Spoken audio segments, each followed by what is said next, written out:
And prosecutors investigating the Idaho college murders and suspect Bryan Kohberger have requested search warrants for digital evidence, including Snapchat account history from multiple people, including the victims, neighbors, and Kohberger himself.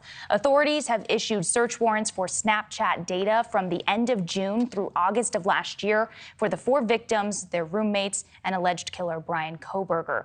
It was also revealed the court requested the digital evidence, if found, be sealed and redacted from the public. Let's bring in now a NewsNation national security contributor and former CIA officer and FBI special agent, Tracy Walder. Tracy, Snapchat data, what are they looking for here?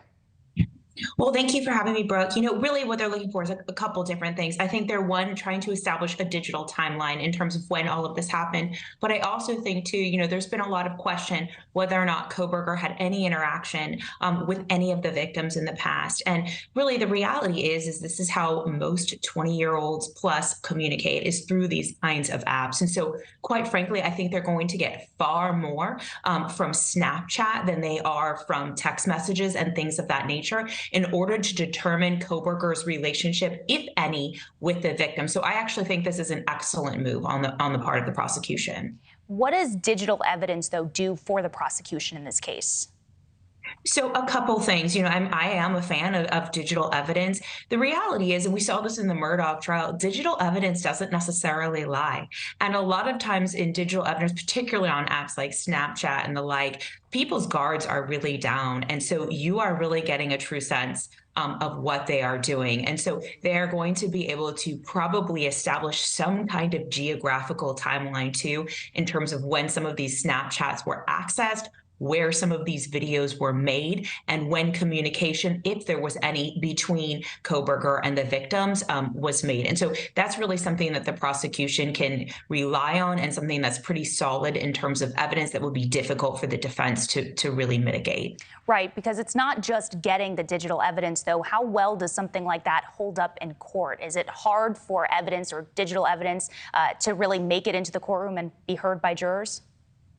Not at all. Again, I keep referencing this when we look at the Murdaugh case. I fully believe that Snapchat video that we saw, that really last few moments of Paul, are what ultimately did Murdaugh in. And so really there's not too much difficulty with getting a lot of this in. This isn't new science where we might see with the knife sheath in regards to genealogical DNA. DNA is usually not debatable, but sometimes genealogical DNA is a rather new science and can be debatable. But no, I don't think digital evidence is going to be difficult to be admissible in court, and if it's presented properly, will be rather easy for a jury to understand. Yeah, it is interesting, though. We're moving not just from cell phone data, text messages, but now Snapchat messages to really help solve this case. All right, Tracy Walder, thank you so much for your time and your insight here. Thank you, Brooke.